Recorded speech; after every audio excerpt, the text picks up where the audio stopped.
Hey guys, welcome to MVP Coach's Corner, where Bro Logic goes to die, covering nutrition, contest prep, PEDs, coaching, and living the lifestyle of bodybuilding. If you're just watching this video now, make sure you please like and subscribe, and turn your notifications for our next video.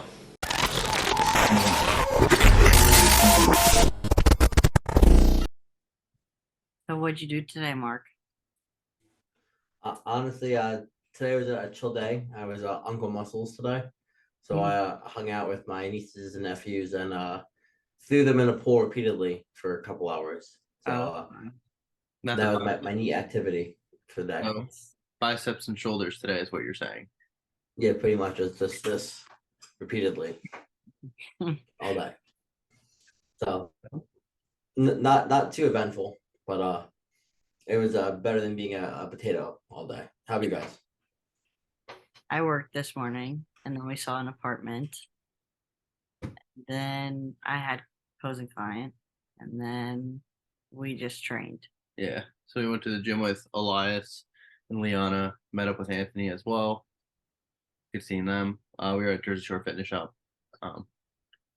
Definitely was fun being back there. Yeah, it's been a while.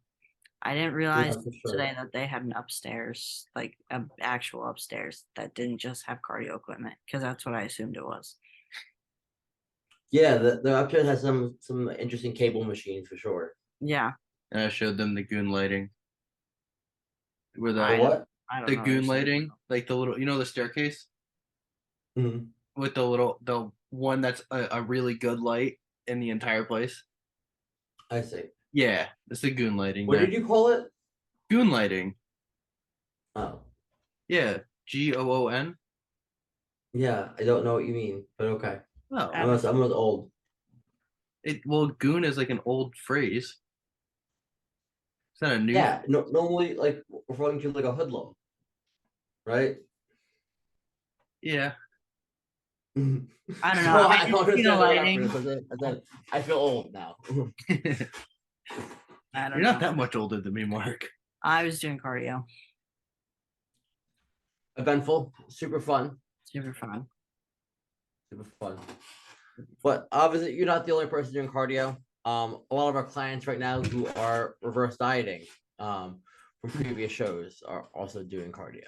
Oh yeah. Which is the funny thing is because like some people have this expectation post show is that everything kind of comes to a standstill completely. In reality, the work's not fully done just because you stepped on stage and got your little piece of metal to go home with. Yeah, you got more to do. Yeah. And like I feel like the funny thing when it comes to reverse dieting is that so many people have different expectations of what they may or may not, or what that may or may not be based on like who they follow on social media, who their friends are, and what they've seen other people do post show. And it all depends. I guess in reality is that the people you follow do they take the sport very seriously? Do they kind of do it for shits and gigs? Because it all depends on, I guess, your why behind it is how you handle that period. Because if this was like a bucket list activity for you, you're probably gonna say fuck it post show and do whatever you want because you probably don't plan on doing it again. Especially if it was a one and done case scenario. But if you really like got the bug and it's something you plan on doing repeatedly, what you do post show really sets up to make or break your off season for sure. 100%. Oh yeah. And even if you're never going to compete again, I think it's still really important to follow the steps. And I think it's just smart. You have to reverse everything you just did from a health perspective too. Yeah. We all know 100%. No one wants to diet for 16 to 18 weeks to look like they've never worked out before in 4 weeks. Yeah. Yeah. Not like prepping is the healthiest thing in the world. Now we have to get back to at least a healthy standpoint. Exactly. So let's go into what reverse dieting actually is, right? So reverse dieting is the period post show. Normally it could be from 4 to 6 or 8 weeks based on how deep that person's deficit was, where we're slowly bringing them back up to a normal maintenance calorically. Because what we did throughout all these weeks leading up to a show was we chipped away calories probably week by week or every other week, pulling calories away while simultaneously increasing activity often, right? So by the time we get to actually stepping on stage, our maintenance calorically is so low. In reality, our metabolism probably is at the slowest point walking into a show that it is at any other point in the year. Because your new maintenance now is like what, like 1,300 calories, 1,400 calories now. And now on top of like an hour, 2 hours of cardio. So like going right back to eating somewhat normally, the amount of weight gain you would have would be immense, immense. And it's just because our new maintenance is so much lower due to all these weeks of very hard dieting. So this period post show is specifically to help us out lifting some of the fatigue, getting our body used to doing a little less activity and slowly eating more and more calories. And what we normally do is every week or every other week, periodically, slowly start tapering the food up, making sure weight gain definitely isn't too aggressive. We're going to keep it really low here, maybe a pound to 2 pounds per week post show, rebounding away from that show. And what we're also doing in this period of time is we're normally slowly reducing the amount of activity that person has as well, because we all know like 40-minute Stairmaster morning and night and 1,600 steps per day, 16,000 steps per day isn't attainable year round. So we have to dial that back down for sure into more realistic numbers that doesn't cause a crazy amount of fatigue and people can kind of have their life back. Yeah, but dialing back the cardio, yeah, like obviously you're not going to have the amount of time as you do all year. I mean, unless like you literally work remotely. Not everyone has that luxury. Yeah, and I mean, like, who would Just from honestly like a want that, time, right? a Like, time frame standpoint. It's really not even about that. It's just also like we want to, the whole point of bodybuilding is to then grow and improve your next show. So out of the jump, right out of a show, you can't just increase. Obviously you're gonna grow, you're going to gain a lot of weight, but it's not going to be anything that we want. So it's important to then bring your calories back up to that maintenance so that we can actually put on muscle tissue instead of body fat. Exactly. And that's the whole thing. Going back to this point of having a nice homeostatic point to be at, right? If we exited or went into prep at 4,200 calories as a BMR, we would like to end it up back there, so we can continue to use that as a push phase to keep growing. Now, one of the big reasons why this is super important to have a really productive off season is because if we do nail this portion correctly, body fat can get drastically out of control pretty quickly. And you're going to have to almost recomp before anything else because the body fat's going to climb so fast. Right. And really kind of missing that very crucial period post show where you're a little bit more sensitive, where you could possibly grow a little quicker, especially after the fatigue lifts and the body kind of feels like it's in a good place. But if you ate whatever you wanted for those 6 to 8 weeks post show and now your body fat's 20+%, now are you really going to want to push food right now? Or should you kind of take a step back and like, you know what, let me recomp back down to 15 or something like that. So my body fat doesn't get crazy out of control. So I can actually start making progress in the gym. Yeah. But then like if you did that, you're also wasting so much time that you could have been making actual progress. Yeah. And like, yeah. I mean, you could use me as an example in this. It took a while for me to like get up there in weight, and I think recently now, being almost a year from competing, I'm up like what 30 pounds from stage weight, and that's it. And some people gain that back like 30 days within months sometimes, and it's not good. Yeah, the physical number on the scale doesn't mean you actually grew. Right. Yes. That's what I said before. Yeah. But I think that's the thing people miss. Like, oh, I put on 30 pounds in 3 months. Yeah, that's great. It's obviously how much of that is actual tissue? Because that takes a while. I can guarantee you at least 27 pounds of that is probably fat. And yeah, and that's why like when people do these crazy things post show to try to throw in a ton of weight, it's not really the most advantageous thing to do. Our body is not really in a position to want to grow. As much as like people keep bringing back to the fact we are very sensitive from an insulin perspective, but our body is beat to shit. If we got labs done like a week post show, everyone's are skewed to the fucking west to the right. Like no one's in a position to really push anything a few weeks post show. So these crazy rebounds that people do try to take advantage of this window normally end up never doing anything truly advantageous unless you're trying to peak again 6 to 8 weeks. But if we're going directly into an off-season scenario, let's let our body heal post-show. Let's slowly start ramping food up, slowly start tapering down cardio. We can end up in a position where we're kind of like 10 to 15 pounds above stage weight, and now we can start pushing aggressively. Again, after everything kind of clears out. Yeah. Especially when you get to that point, like one, you're not going to feel great carrying all that new weight in such a short amount of time. Yeah, absolutely not. Especially if you're still having to do cardio and things like that. Like level 3 is probably going to be winding you on the Stairmaster if you're doing it, and you're up 30 pounds.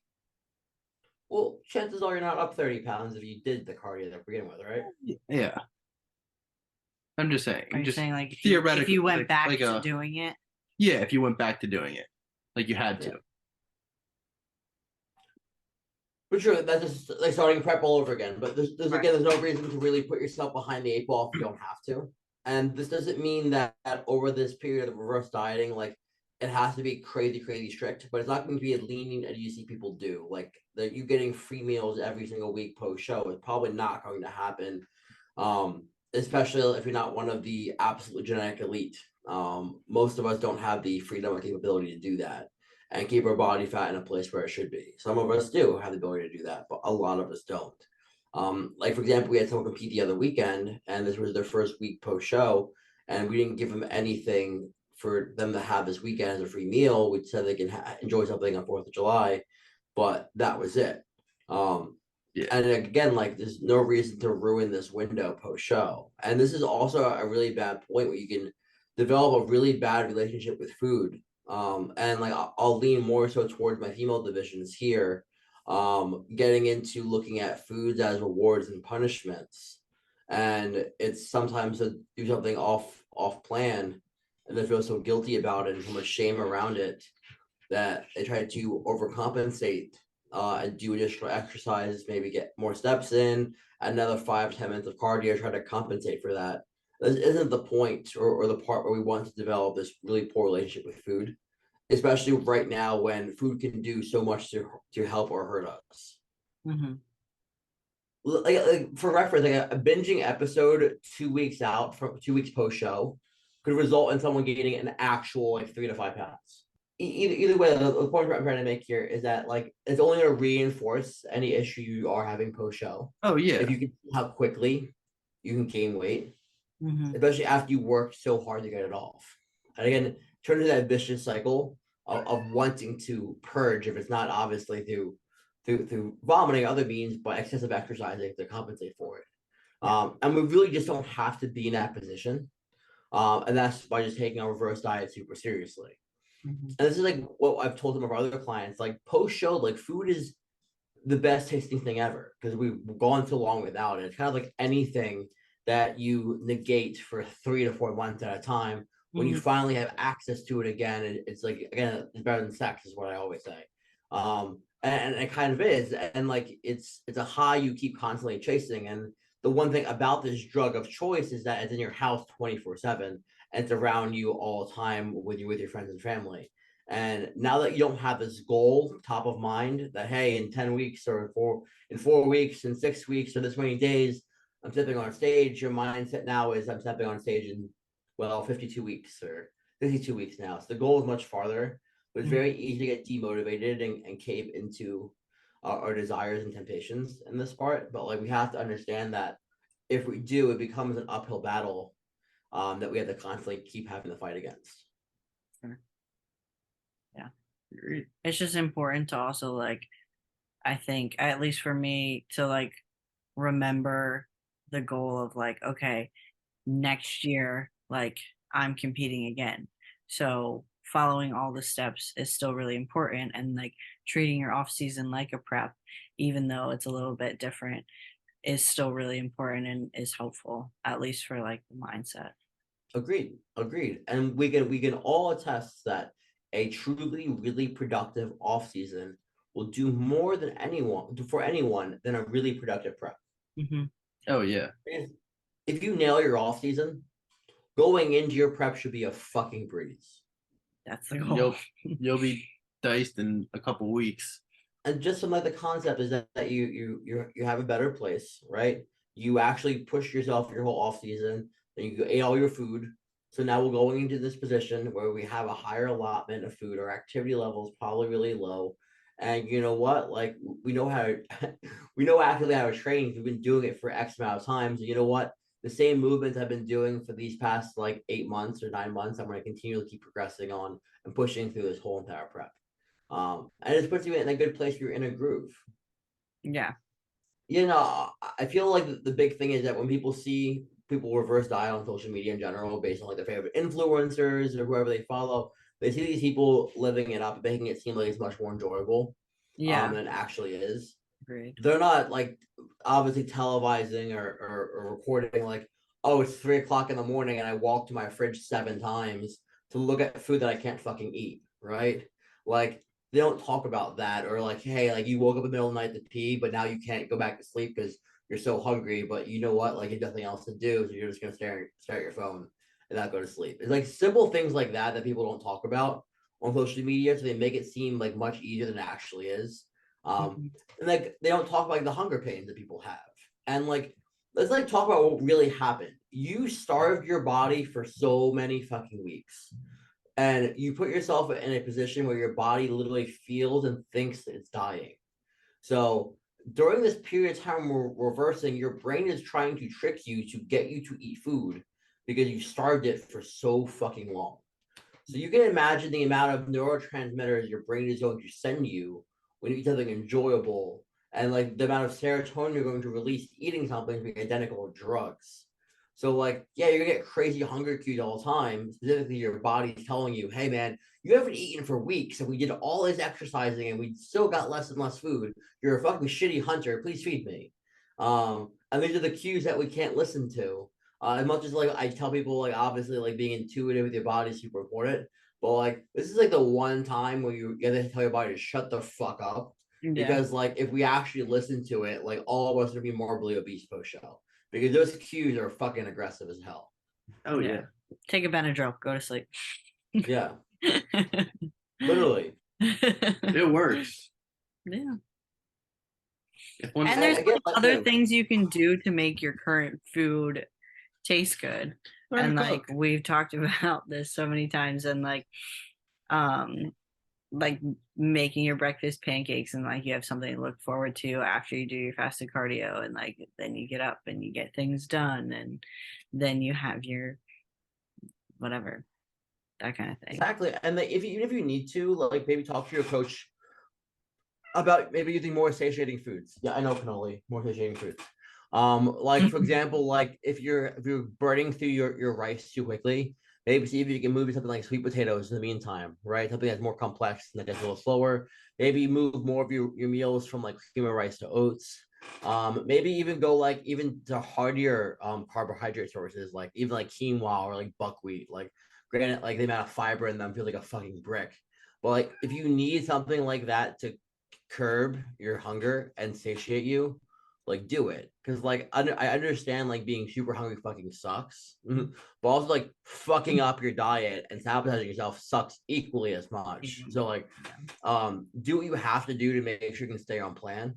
Now like I tell people that obviously staying with a coach post show is the best thing you can do, because being left to your own like ventures to do what the fuck you want is probably the worst thing when you have these hunger cues screaming in your ear all the time. You're going to make dumb decisions and you're going to cave into things that you want to do, and you're going to justify it to yourself in the weirdest, most fucked up way. Well, if I pull the fats from this meal, I can totally justify having that Milky Way. No, you fucking can't. It doesn't work that way. But you're gonna do that shit being by yourself. So having someone to actually keep your head on straight is probably the best thing to do. For sure. Yeah. Yeah. And like, I don't know. I think it's also important because like you see your body in such a different way than somebody else does. And somebody that is a coach knows how to look for certain things and can see the changes and knows when to increase things and when to continue to hold things where they are. So like somebody just dropping their coach and then, okay, I'm just going to keep increasing my food each week. And then also probably messing up along the way might not be as beneficial. And they probably won't hold themselves accountable enough too to like do their cardio and like when to drop that and that kind of thing. Dude, having someone to report to on a regular basis keeps a lot of people in fucking line. If it's not the combo of that, it's hey, like I'm actually fucking cheap. And I can't just throw X amount of dollars away per month for someone I'm not fucking listening to. So the combo of the two definitely fucking help. But yeah, we look at ourselves in much a different way because we have an emotional attachment to how we absolutely look. So thank you, Cannoli. I see that you wanted to join this talk too. So you fucked up my train of thought. But since we have an emotional connection to ourselves, it's really hard for us to make unbiased opinions on what we should and should not do. And like it either goes to one way or the other normally. There's normally no middle ground. It's oh fuck, the scales are moving too quickly, I'm eating too much too fast, and they're going to dial things down too quickly and almost have a panic response. Or they're going to go the other way. Oh fuck yeah, the scale is moving, I'm super fucking pumped, let me throw more food in hoping it's going to end up in a net positive, and it doesn't. There's very little people who can kind of do it in the middle subjectively by themselves, and that's why there's not many people who actively do coach themselves. It's a very hard line to walk of disconnecting yourself emotionally to how you actually look physically. Right. I agree. Because we just like pick ourselves apart when somebody else sees like the whole big picture. Yeah, that's why we're in the sport, dude. Right? Like you know how hard this sport would be. If you were truly super confident in this sport, you could probably suck at it. Yeah. Yeah, you're like, oh, my arms are great. I don't need to train these, right? No. Yeah. It's I the definitely constant like push my food. well, yeah, column A, column B there, but no, it's one of those things that like if we truly did have this supreme self confidence when it came to how we look, we probably wouldn't be bodybuilding. Like most of us wouldn't have been volunteered to be in this sport. Agreed. We're all a little off. It's okay. We're all a little weird. Yeah. So, I just want to be a freak. Okay. What? I'm short, so I can't get taller, so I might as well get bigger. I didn't hear what you said. I said I just want to be a freak. And then Mark made the weird face, like, how did you mean that? And well, I was trying to decipher. My brain didn't pick up what he said. I just saw his mouth move, and I was trying to fill in the gaps. Yeah. Didn't fill in well. He's just no, it didn't. Weird. No, agreed. Weird. Right? Like all bodybuilders. Meow. Meow. See? Meow. Meow. You hungry? Anyway, so you're hungry like everyone else. Welcome to reverse dieting, Cannoli. Cannoli's gonna go on the treadmill. Right. So that being said, like everyone's reverse diet length isn't always the same based on how long your diet possibly was, how low your calories got, and how aggressive it possibly was. And if you had to use drugs like T3 or T4 to help you get to your contest shape, these things obviously are factors as well. The longer your prep, the more aggressive and the more drugs that were possibly used, probably the longer your reverse diet period would be. If you're someone that only had diet for like 16 weeks, maybe your cardio never got that high, maybe your food never got that low, you're possibly the person that in like 4 to 5 weeks post show is like fucking ready to go eating close to normal food consumption. But a lot of us definitely do have like a 6 to 8 week long time post show to be kind of close to where we were at off season wise. I know that seems like 2 months post show of still dieting, but like this is a lifestyle. This isn't specifically just a sport. So like you're living, eating, breathing it 24/7 anyway, in season or off season.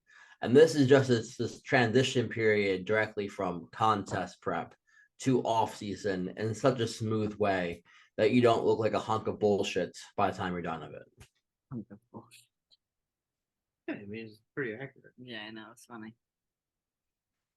Dude, but it's funny though because it's so true. You have these people that just do whatever they want for 4 to 6 weeks post show, and truly, if you saw them on the beach, you'd have no idea they were ever judged on their physique ever. Yeah, no. Yeah, no. You would never know. Thank you for watching our podcast. Don't forget to like and subscribe. If you have any questions, feel free to message any of us, or you can message Team MVP Coaching on Instagram. Thanks for watching. Till next time. There we go.